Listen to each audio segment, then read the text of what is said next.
조선시대 최고의 판타지 로맨스 숙향전. 그 세 번째, 숙향이 혼사 장애를 극복하고 정열 부인에 오르다. 이때의 이상서 황성에서 황제를 모셔 변방일을 의논하며 여러 날 돌아오지 못하더니 모부인 소견에 선회하는 일이 전과 같지 아니하고 자주 나감을 좋아하매 수상히 여겨 종들에게 물으니 노복이 감히 기이지 못하여 바로 아뢰니 부인이 크게 놀라 즉시 황성 상서에게 기별하니 상서 듣고 크게 놀라 생각하되 매시 주온하여 계시다 하고 선이 또한 그 계집을 좋아한다 하니 달리는 말리지 못할지라. 낙양영에 은밀히 기별하여 그 계집을 죽여 없이 하리라 하더라. 이때에 이선은 숙모댁에 있고 숙향은 할미 집에 혼자 있어 날이 저물매 낭군 오기를 기다리더니 문득 창밖에 까치 괴이히 울거늘 낭자 생각하되 전에 장승상댁 영춘당에서 잔치할 때 저 까치와 울더니 불축한 걱정을 만나 자심한 고생을 겪었더니 또 오늘 저녁에 수상이 와오니 무슨 화변이 있을까 의심하여 잠자지 아니하고 앉았더니 그날 밤중이 되어 관에 아전이 나와 숙향을 엄히 잡아가니 정신이 아득하여 어찌할 줄 몰라 잡혀가니 관원이 좌우의 불을 밝히고 좌기하여 묻되 너는 어떠한 사람의 자식으로 상서대 귀공자를 달래어 치목하여 병들어 죽겠다 하고 상서 내게 기별하여 죽여 없이 하라 하였으니 만일 그러할진대 너 빈천한 몸이 죽어 아깝지 아니하니 죽어도 한치 말라 하고 크게 호령하니 하인들이 황겁하여 동여매고 소리하며 큰 매로 쳐 죽이려 하거늘 숙향이 놀라 망극하여 울며 여쭈오되 나는 오세에 난중에 부모를 여의고 동서개걸하옵다가 마침 술 파는 할미를 만나 의탁하더니 좌복야 댁에서 청혼하오매 상인의 집에 의탁한 몸이 감히 사부가 영을 거역치 못하여 인연을 맺었사오나 내게 혹하여 죽게 되었단 말씀은 천만 무고한 말이로소이다.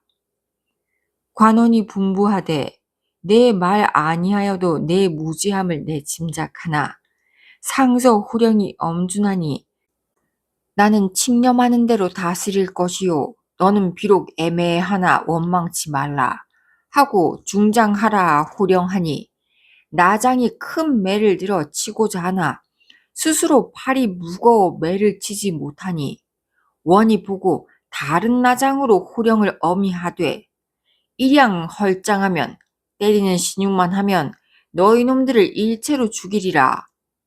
나장이 눈을 부릅뜨고 한 매에 죽이려 하되 팔이 무거워 중이 치지 못하니 원이 생각하되 이는 반드시 애매한 사람을 장하에 죽이려 하니 하늘이 도우시는가 의심하여 치지 말고 놓아 보내고자 하나 일국 집정하는 재상의 칙념을 거역치 못하여 동여맨 채로 깊은 물에 넣어라 하니 나장 등이 일시에 소리하고 넣으려 하더니 이때 원의 안에 잠이 깊이 들었는지라 한 꿈을 꾸니 숙향이 앞에 와 울며 왈 부친 게 없어 무슨 영고로 무단히 나를 죽이려 하거늘 모친은 어찌 구하지 아니하시나이까. 장씨 놀랍게니 남가일몽이라 급히 시녀를 불러 문왈 원님이 어디 계시냐. 시녀 대왈 외청에 좌기하시고 이상서 칙념으로 그대의 며느리를 쳐 죽이려 하나이다. 장씨 더욱 놀라 급히 원을 청하여 울며 간청왈 숙향을 이별한 지 15년이로되 한 번도 꿈에 뵈지 아니더니 아까 꿈에 숙향이 와 슬피 울며 이리 하오니 그 일이 비상한지라 무슨 연고로 그 며느리를 칙념하여 죽이려 하며 그 며느리는 어떤 사람의 자식이며 나이는 얼마나 하며 이름은 무엇이라 하더이까?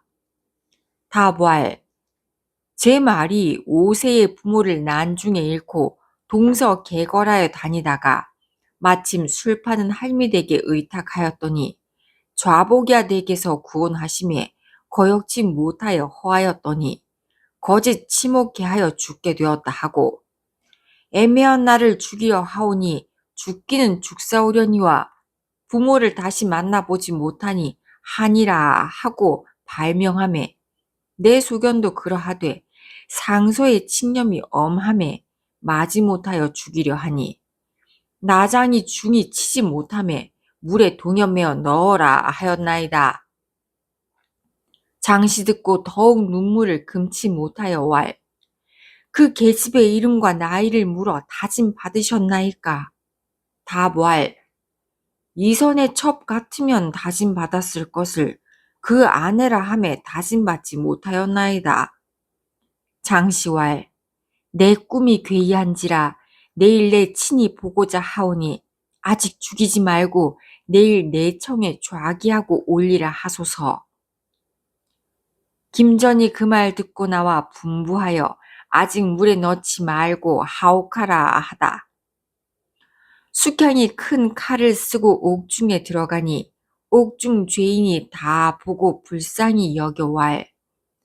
저 젊은 사람이 내일이면 반드시 죽는다 하거늘 낭자 울며 문왈.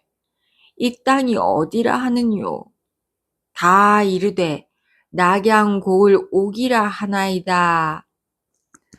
낭자 만극하여 이랑에게 죽는 연고나 기별코자 하되 옥중에 필묵도 없고 전할 사람도 없어 혼자 앉아 우니 동방이 밝아오며 청조 날아와 낭자 무릎 위에 앉아 슬피 울거늘 낭자 그 새를 보고 손가락을 깨물어 피를 내어 깊적삼 소매에 원통한 사정으로 글을 지어 그새 다리에 메고 경계왈. 나는 비명의 옥중에 죽게 되었으니 죽기는 서럽지 아니하거니와 부모 얼굴과 난궁과 할미를 다시 못 보고 죽으니 지하에 가도 눈을 감지 못할 귀신이 되고 비명에 죽는 연우를 일랑에게 고하니 내 유심케 전하라 하고 목이 메어 울지 못하더라. 그새 낭자의 말을 듣고 2번 울고 날아가더라. 이날 일랑이 숙모댁에 자더니 자연 마음이 놀랍고 번뇌하여 잠을 이루지 못하고 일어나 부인 침방에 들어가니 부인 왈. 내 오늘 무엇을 잃었는지 낭자가 그리워 그러한지 너 기른 사람 같으니 괴이하도다. 일랑이 고왈. 잃은 것도 없고 낭자도 하룻밤 사이에 무엇이 그립사오리까마는 자연 그러하여이다.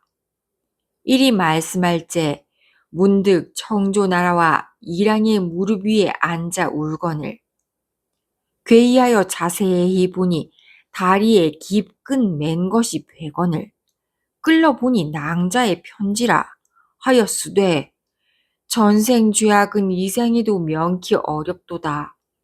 좋은 인연이 이리아간에 변하여 모진 광풍에 떨어졌도다. 향기로운 이내 몸이 속절없이 낙양 옥중에 흙이 되리로다.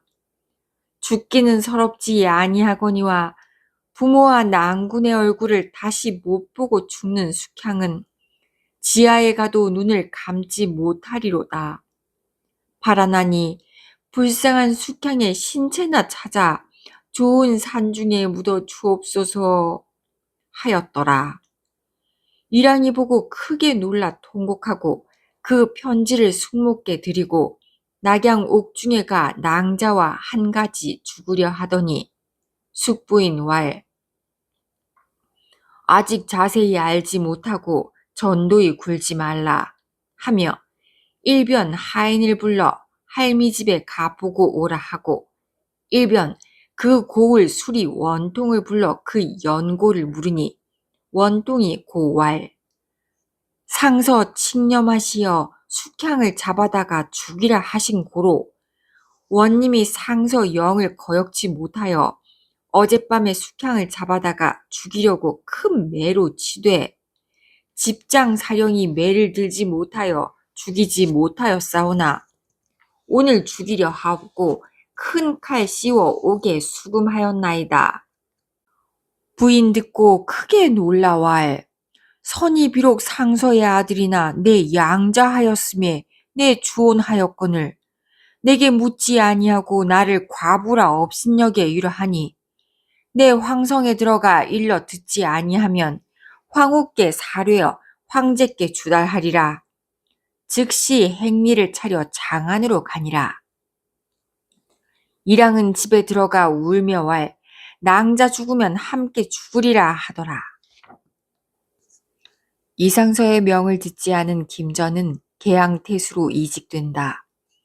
이선의 고모는 이상서를 찾아가 숙향을 죽이려 한 일에 대해 강력히 항의한다. 이에 이상서는 낙양수령에게 명해 숙향을 죽이지 말고 다른 데로 보내게 하고 이선은 경성으로 불러올린다. 마고할미는 이화정으로 돌아온 숙향에게 모든 액이 끝났다는 말과 계양태수로 간 김전이 부모임을 알려주고는 사라진다. 낭자 의지할 곳 없어 개로 벗을 삼아 있더니 하루는 달은 밝고 잠이 없어 사창을 의지하여 울다가 한 글을 지어 서안 위에 놓고 자고 깨어보니 글도 없고 개도 없거늘 더욱 망극하여 울며 왈 심하다 내 팔자야 사람은커녕 개조차 없어지니 희휘한 밤에 내 혼자 어찌 있으리요 하며 통곡하더라. 각설 이랑이 대학에 있어 낭자의 소식을 몰라 주야 침식이 불편하더니 문득 바라보니 청삽살이 이랑을 향하여 나는 듯이 오거늘 이윽히 보니 낭자의 집 개라 반가운 마음을 이기지 못하여 어루만져왈 너는 짐승이라도 나를 와 보건만 나는 사람이로되 낭자를 보지 못하니 도리어 너만 못하도다 하며 서로하니 그게 입으로 비단 끝을 토하거늘 보니 낭자의 필적이라. 그 글에 하였으되 슬프다 숙향은 5세의 부모를 여의고 소식을 몰라 동서 개걸할제 사람마다 천히 보는도다. 참소는 무슨 일인고 더러운 액명을 씻고 고향을 언제나 향할꼬 슬프다 숙향아 험하다 숙향아 월하의 연분으로 이랑을 만나니 원앙침 비치금 미처 덮지 못하여서 이별은 무슨 일인고 오작교 끊겼으니 볼 길이 아득하고 배간이 날아가니 소식을 뉘 전하리 슬프다 숙향아 혈혈 단신이 할미를 의지하여 조석을 보전터니 할미마저 죽었으니 어디가 의지하리.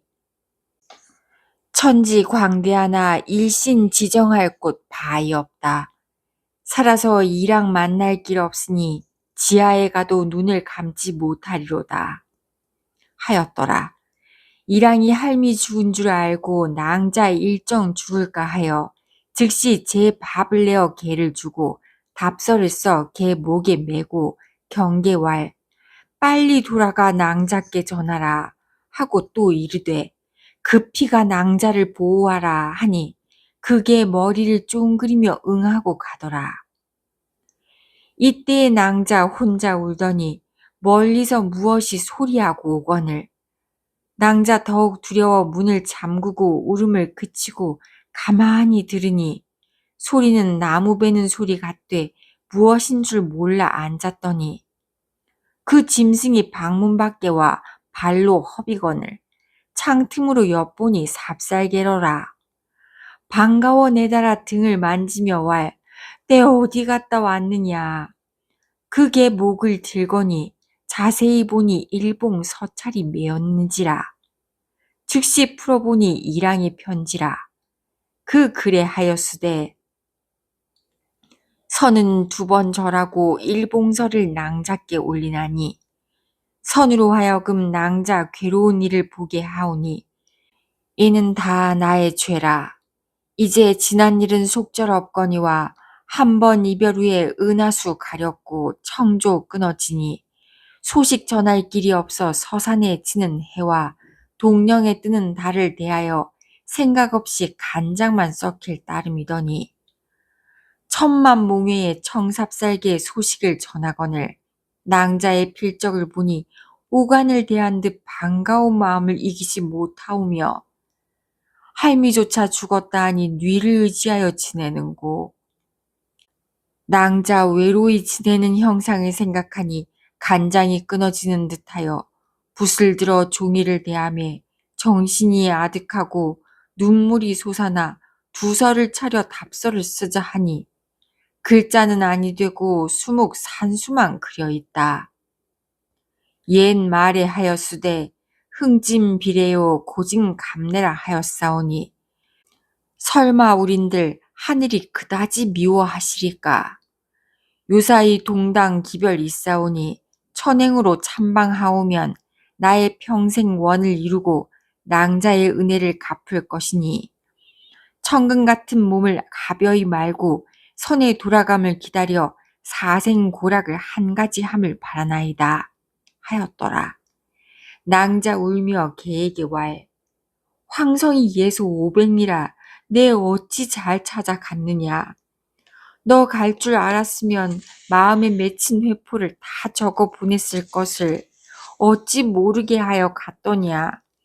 나는 무슨 죄로 내 가는데 못 가는고 하며 울더니 이튿날 아침부터 그게 집안 사면을 허비며 기명을 물어다가 묻거늘 낭자 괴히 여겨 무슨 일이 있을까 하여 의복과 기명을 개 허빈 곳에 감추어 두었더니 밖으로 여러 사람이 와 수상히 다녀가거늘 낭자 어찌할 줄 몰라 의심하더니 한 아이 소를 타고 가며 왈 그놈들이 오늘 밤에 이 집에 와 도적하려 한다 하거늘 낭자 그 아이를 청하여 그 연고를 물으니 그 아이 답 왈 올째 들으니 어떠한 사람 3~4인이 가며 이르되 저 집에 보배 많으니 오늘 밤에 겁탈하여 보배와 계집을 데려가자 하더이다.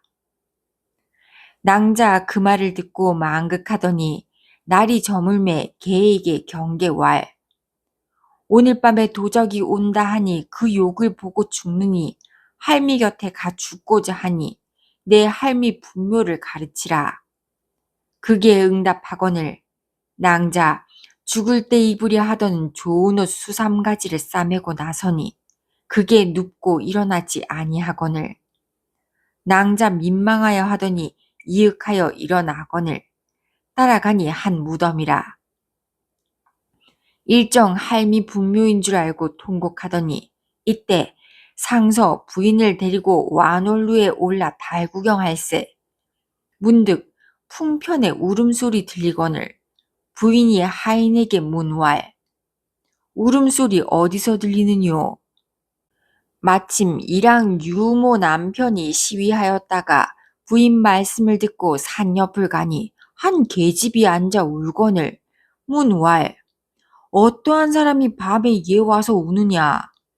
낭자 처음에 겁탈할 사람인가 하여 머리를 들지 아니하고 울며 보니 말이 순우하거늘 그제야 울음을 그치고 전후 곡경을 자세히 이르니 그 사람이 대경하여 일어나 절하고 왈 소인이 이랑에 유부없더니 아까 부인께로서 울음소리를 들으시고 가보라 하시기로 왔거니와 이곳에 계시지 말고 소인의 집으로 가사이다 하거늘 낭자 왈 낭군의 유부라 하니 낭군을 본 듯하도다. 그러나 상서 나를 죽이고자 하는데 어찌 가리오. 유부 왈 그러하오면 소인 돌아오도록 사생을 진정하소서 하고 가더라. 유부 간 후 그게 지고 있던 볼을 낭자 앞에 놓고 입어라 하는 모양 같거늘 낭자 생각하되 일정 내 죽기를 아는도다.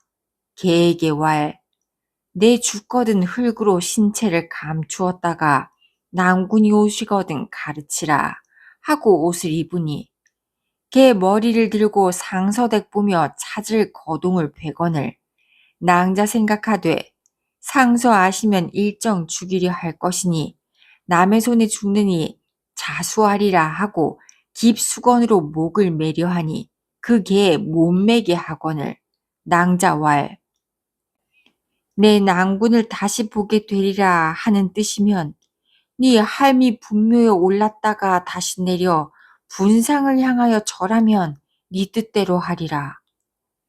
그게 말을 듣고 즉시 할미 분묘에 올라갔다가 내려와 절하고 낭자 곁에 앉거늘 낭자왈 너는 짐승이로되 하 비상하니 아무려나 너 지위대로 하리라 하고 앉아 울더니 이때 그 유부 한 걸음에 제 집에 돌아와 제 지어미를 불러 낭자 사연을 대강 이루고 왈 내 대부인께 먼저가 구할 것이니 행여 죽어도 너는 바삐가 지켜라 하고 부인께 들어가 낭자 사연을 낱낱이 여쭈오니 부인이 대경왈 내 잊었도다 내 전에 해산할 때 한 선녀 내려와 이리이리 이르거늘 행여 잊을까 하여 기록한 것이 있다 하고 가져와 상서전에 열어보니 하였으되 이 아기 배필은 남양 땅 김전의 딸 숙향이 되리라 하였더라.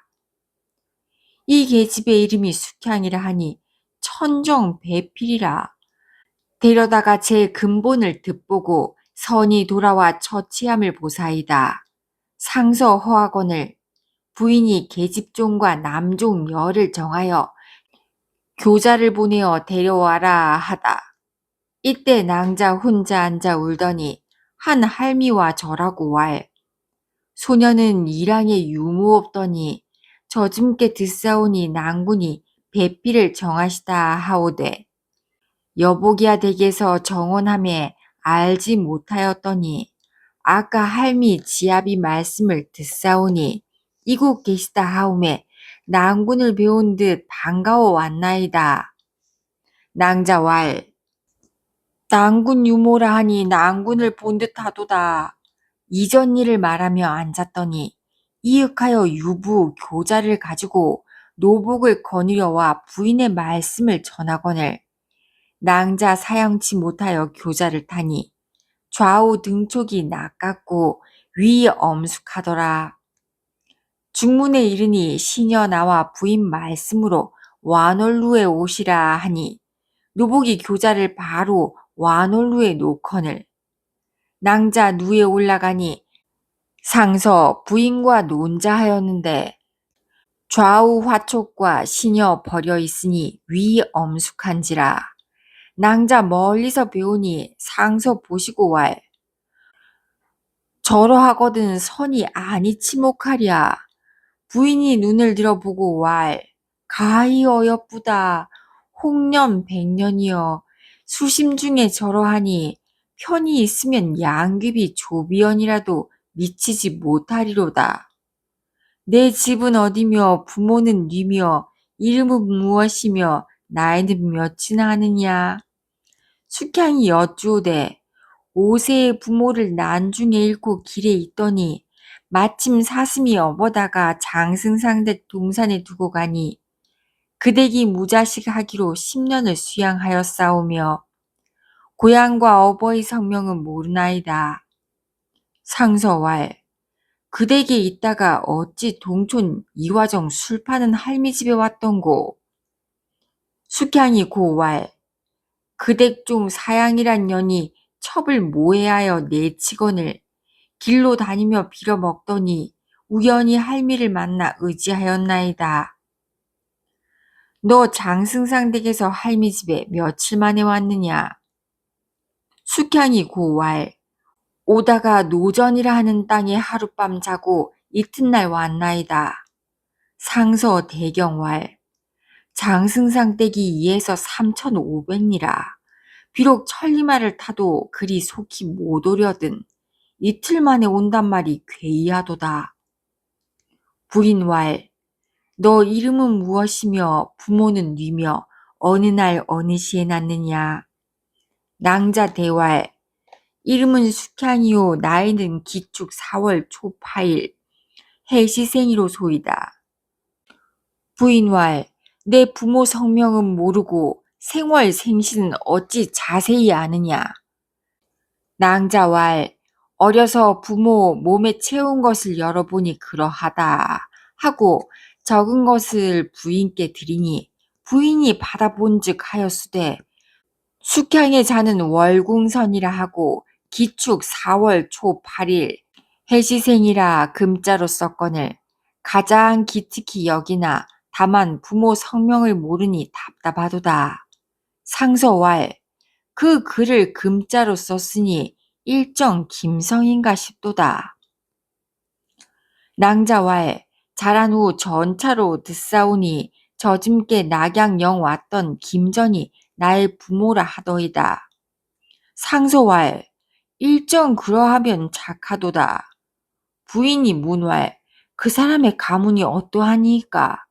상서왈, 김전은 이부상서하던 우은수 선생의 아들이라 가문이야 오죽 청백하리까 하고 이랑 유하던 봉황당에 거하게 하고 장례를 보려 하더라. 이튿날 부인이 낭자를 불러 문왈, 내 집에 아무것도 둔 것이 없느냐? 낭자왈, 이리 올제 의복과 기명을 다 묻고 왔나이다. 부인왈, 너 아니 가면 그 묻은 곳을 어찌할리요? 낭자왈, 내 데려온 개를 사람과 한 가지 보내오면 아우리다. 하고 유부를 불러 개와 함께 가 가져오라 하니 부인이 소왈, 개도 인사를 아는가? 낭자를 오할타 하더라. 이윽하여 유부 여러 노복을 데리고 묻은 것을 다 찾아왔거늘 부인왈, 어찌 잘 찾아왔느냐? 유부 고왈, 저 개가 발로 허비어 5곳에 묻은 것을 봐왔나이다. 부인이 안마음에 항복하여 왈, 낭자는 범상한 사람 아니라 하더라. 이리름 부인이 낭자를 불러 문왈, 내 무슨 일을 배웠느냐? 낭자 대왈, 어려서 부모 여의고 배운 것 없사오나 본 곳 있사오면 할 듯하더이다. 부인이 비단 한 피를 주며 왈, 상서 관대를 할 터이나 내 눈 어두워 못하니 내 지어보라 하시거늘 낭자 받아가지고 돌아와 보니 그 비단이 좋지 못하거늘 낭자 내념에 생각하되 마치 상서 입으실 것이 아니라 내 재주를 시험코자 함인가 하고 전에 손수짠 비단이 동색이라 바꾸어 3일 만에 지어내니 시녀 보고 부인께 여쭈오되 벌써 관대를 다 지었더이다.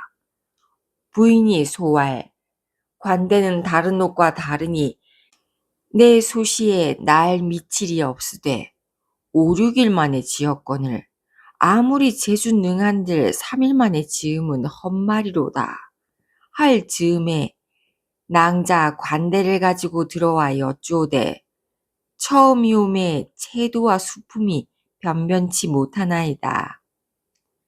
부인이 보고 대경왈, 저 관대와 100충이나 더하고 비단이 또한 내 준 것이 아니로다. 낭자왈, 주신 비단이 좋지 못하기로 할미 집에서 짠 비단이 마침 동색이라 바꾸어 지었나이다. 부인이 아름답다 칭찬하고 즉시 관대를 가지고 상서전에 들어가 새 관대를 입어보소서 하니 상서 입으시며 왈, 부인이 연만하신 후로 내 몸에 맞는 관대를 보지 못하였더니 이 관대는 기특히 지었으니 늦게야 호사하여 보리로다. 부인왈, 그 비단은 어떠하시니까? 상서왈, 비단도 좋거니와 수품이 더욱 기특하여이다. 부인왈, 비단도 낭자짬 비단이요 수품도 낭자 수품이로소이다. 상서왈 범상한 제주 아니라 하시고 많이 상급하시니 부인이 기꺼하시더라. 1일은 황제 사관을 보내어 상서를 패초하시니 상서 행장을 차려 가려 할세 흉배를 보고 왈 저 좋은 관대에 흉배 무색하오니 어디 좋은 흉배를 사오라 하거늘 부인 왈 상서 붙이는 흉배 어찌 쉽사오리까. 낭자 곁에 있다가 여쭈오되 상서는 어떤 흉배를 붙이나이까. 부인 왈 상서는 벼슬이 일품이요 가자 또한 일품임에 백학 흉배를 붙이나니라. 낭자왈 첩이 일찍 수놓기를 아오니 한번 놓아 보리이다. 부인 왈 수는 저마다 못 놓고 또 가실 날이 급하니 내 제주 아무리 능한들 미처 못하리라. 낭자 방에 들어와 밤이 새도록 수놓아 이튿날 저녁에 부인께 드리니 상서와 부인이 보시고 대경왈 낭자는 진실로 신이라 하더라. 상서 장 안에 들어가 숙배하니 황제 보시고 문왈 경에 입은 관대와 흉배는 어디가 얻었는고. 상서 주왈 신의 며느리 지음 바로소이다. 황제 문왈 경의 아들이 죽었느냐. 상서왈 살았나이다. 황제왈 그대의 관대를 보니 비단은 은하수 물결을 응하였고 흉배는 짝이른 학의 형상임에 묻노라.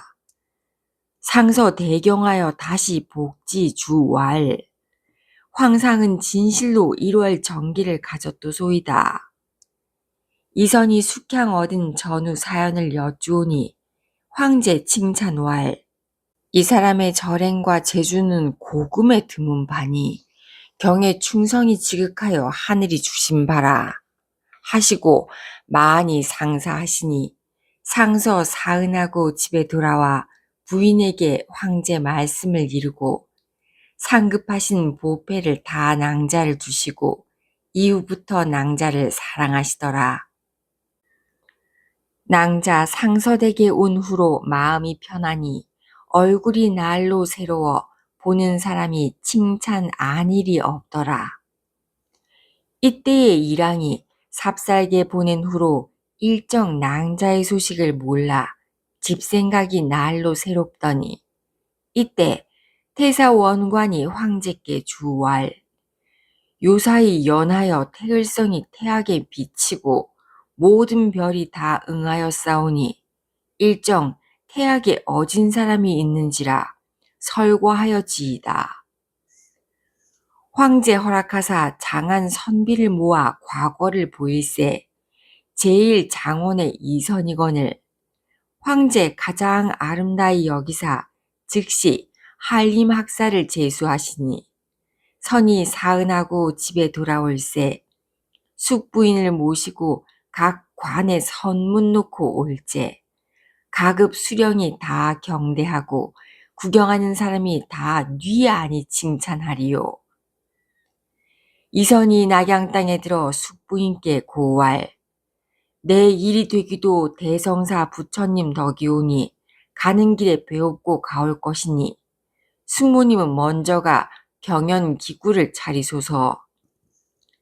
부인이 허락하고 먼저 가니라. 선이 대성사에 다녀 낭자 집에 오니 쑥밭이 되었거늘 이선이 낙심하여 머리를 땅에 부딪혀 앙천 탄식왈 낭자 나를 위하여 있다가 죽었으니 내 이제 공후된들 무엇이 귀하리요. 슬프다 낭자야. 삼생 가약과 백년 방맹이 다 허사되고 황천길을 어이 갔느냐. 나도 부모를 배운 후 낭자 분묘를 찾아가 한데 죽으리라 하고 집에 돌아오니 상서와 부인이 중문에 나와 반기며 맞되 선이 희색이 없거늘 부인이 괴히 여겨 문왈 내 부모께 영화 부임이 극하거늘 무슨 부족한 일이 있어 눈물 흔적이 있느냐. 선이 길이 한숨 짓고 왈 자연 고나여이다. 부인이 그 뜻을 짐작하고 왈 너를 위하여 숙낭자를 집에 데려온 지 오래로다.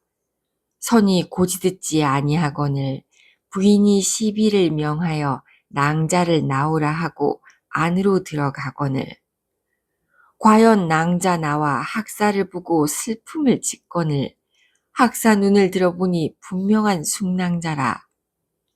미친 마음을 진정치 못하여 옥수를 부여잡고 경황 없이 앉았더니 낭자왈 길에 고나여 싸우니 방으로 들어가사이다.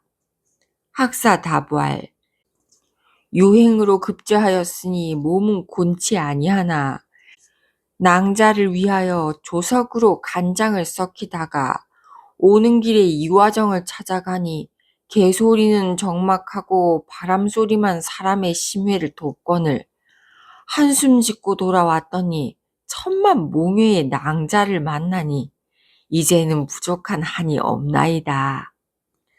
낭자의 손을 잡고 봉황당에 들어가니 보는 사람들이 다 가로되 저렇듯이 좋은 인연을 상서 아무리 금하신들 어찌 쉬우랴 하더라. 부인이 보시고 못내 기꺼하여 3일 경연하고 숙부인 댁에와 또 3일 경연하니 원근 친척이 다 칭찬하더라.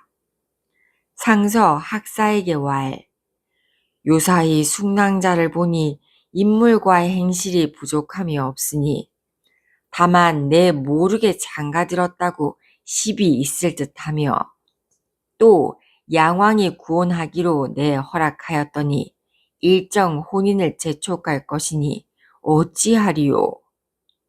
학사 대왈 그런 일은 어렵지 아니하오니 걱정 마소서. 학사 황성에 들어가 낭자 취한 사연을 상소하니 황제 전일 숙향의 일을 들어 계신지라 선의 상소를 보시고 즉시 형부에 전교하사 계집의 절행은 비록 옛사람이라도 미치지 못할 것이니 특별히 정렬 부인을 봉하라 하시니 법관이 주왈 계집의 벼슬이 사나이 품직을 따르나니 이제 이선의 벼슬이 오품에 있거늘 그 계집을 먼저 일품을 봉하시니 마땅치 아니하여이다. 황제 가라사대 그러하면 천하에 지압이 없는 동녀는 비록 효행이 있어도 벼슬을 못하랴 하시고 특별히 이선을 간이 대부를 봉하시니 조정이 감히 말할이 없더라. 형초 땅에 흉년이 일어나 민심이 흉흉하자 이선이 형주 자사가 되어 가게 되고 숙향도 동행한다. 숙향은 형초로 향하는 길에 노전에서 화덕진군을 위해 제를 올리고 표진강에 이르러 용왕에게 제를 올린다. 그리고 장승상댁이 있는 남군 땅에 이른다.